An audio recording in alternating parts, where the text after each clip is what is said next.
Lahore high court ने वज़ीर आला पंजाब को ग्रीन टाउन में दरख्तों की कटाई के मामले की इंक्वायरी कराने की हिदायत कर दी। अदालत ने PHA से दरख्तों की ट्रांसप्लांटेशन से मुताल्लिक भी तफसीली रिपोर्ट तलब कर ली है। लाहौर हाईकोर्ट के जस्टिस शाहिद करीम ने स्मोक के तदारुक के हवाले से दायर दरखास्तों पर समाअत की। दौरान समाअत एडवोकेट जनरल पंजाब खालिद इसहाक अदालत में पेश हुए। मेंबर जुडिशल कमीशन ने अदालत को बताया कि गुज़िश्ता हफ्ते टाउनशिप में एक जगह पर दरख्तों की कटाई हो रही थी। बहुत से दरख्त वहां कट चुके हैं। अदालती इस्तफसार पर खालिद इसहाक ने बताया कि वहां 3 बड़े दरख्त काटे गए हैं जो कि हमने ट्रांसप्लांट करने हैं। हमने दरख्तों की ट्रिमिंग करनी थी मगर वो कुछ ज़्यादा हो गए।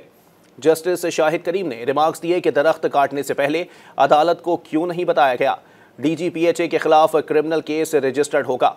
अगर मैं इंक्वायरी से मुतमईन ना हुआ तो खुद इंक्वायरी करवाऊंगा। जस्टिस शाहिद करीम ने रिमार्क्स दिए कि हमें माह जनवरी पर तवज्जो करनी चाहिए क्योंकि जनवरी में स्मोक दोबारा आएगी। महकमा तालीम को चाहिए कि छोटे बच्चों को स्कूल की छुट्टियां जल्दी कर दें। पिछले साल भी हमने ऐसा ही किया था। तामीरात को भी आपको रेगुलेट करना होगा। हफ्ते में 2 से 3 दिन काम करने की इजाज़त देना होगी।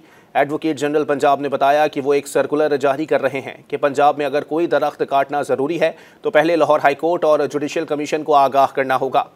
तिब्बी माहिरीन के मुताबिक लाहौर में फ़िज़ाई आलूदगी के सबब शहरियों की औसत उम्र में 5 साल की कमी वाक़ हुई है। स्मोक से पंजाब के तमाम अज़ला बुरी तरह मुतासिर हुए हैं, जबकि खैबर पख्तूनख्वा के मैदानी इलाके भी इसकी जद में रहे।